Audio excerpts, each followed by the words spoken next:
Probably the most impactful decision I've ever had to make is the founding of Trust Insights. My business partner and I, Katie, we worked together at a PR agency. Katie was actually my direct report at the time. And we saw that the agency we worked at the time was going in a different direction than we wanted to. It was focused on objectives we didn't agree with. We found ourselves taking on clients that we had moral objections to. We thought that some of those clients, their businesses fundamentally made the world a worse place rather than a better place. And so a combination of data points that suggested that the business was going in the wrong direction, plus some emotional points of view, told us it was time to take the big leap. One of the big considerations to that, well, there were several. One was, did we have something viable to offer the world that would be worth paying for? And the fact that the team that we ran was the most profitable team in the agency, had 3 of the 5 largest clients, and represented probably 20-ish% of the entire company's revenue, told us, yeah, there's a way to build our business so that we could take the things we learned at the agency, but recast them to be our central focus on management consulting, data science, machine learning, artificial intelligence, analytics, and leave behind the awkward sort of juxtaposition of a profession that fundamentally is not data-driven, trying to make that mesh with data-driven processes. So that was the decision itself. Some of the considerations that went into it were things like, did we have an audience?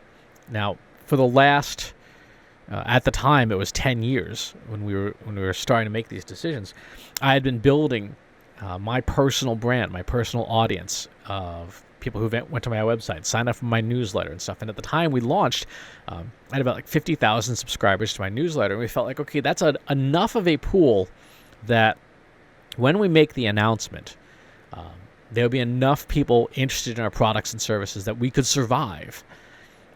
We looked at our personal savings, our personal finances. We looked at potential projected revenues and things, and decided, yeah, it would be tough for a couple of years, for sure. It'd be tight for a couple of years. But there was enough momentum already in place that it wouldn't be starting from ground zero. It wouldn't be starting with nothing. It would be starting with the ability to bootstrap.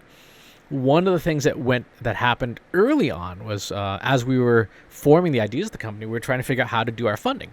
And we actually pitched investors early on for the company and found that the investment community itself was very reticent to invest in a services-focused business. They were looking for product-focused businesses because it'd be easier to invest and see returns faster, flip them faster. And 2 of the 9 investors we pitched were absolutely morally reprehensible people, it turns out.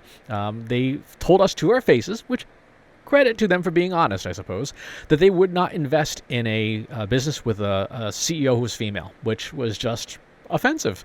And so that changed how we ran the business and how we were going to fund it, to basically being a bootstrapped business where we would not accept outside funding.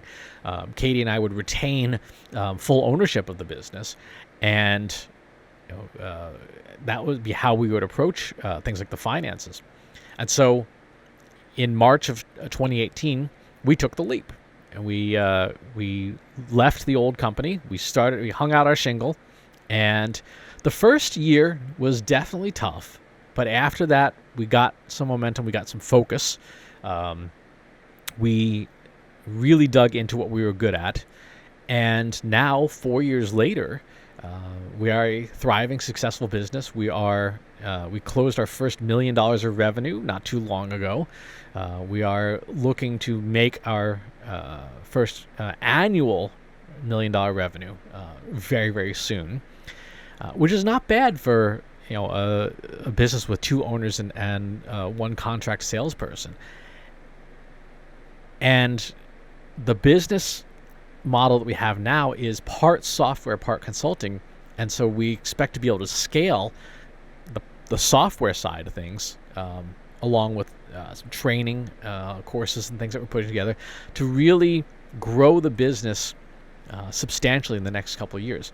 And again, because it's funny, those investors that declined to invest were a blessing in disguise, because as we grow the business to being, first a 7-figure business, then an 8-figure business, hopefully a 9-figure business, we didn't have to give up any ownership.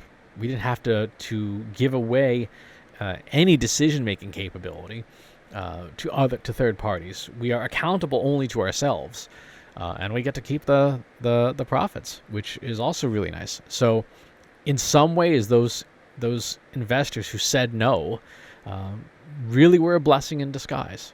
They really were. And so, the key takeaways for a big decision is you've got to do an inventory. What do you have? What data do you need to make a decision?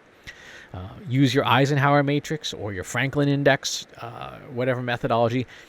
Take into account the emotions. As I said, one of the big challenges early on was dealing with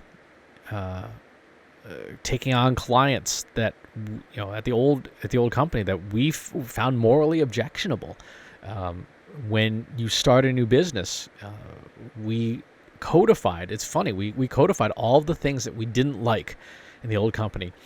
We said, we don't like this, we don't like this, we don't like this. And then we took the reverse and said, here's what we do like, here's what we do want to do, and made that part of our corporate core values to say, these are the things we stand for and the things that we won't put up with, because otherwise, why bother, right? Build a business that you want to work at, because there's a good chance, especially if you're going to be making a decision like this, that you will be working at it for a very long time.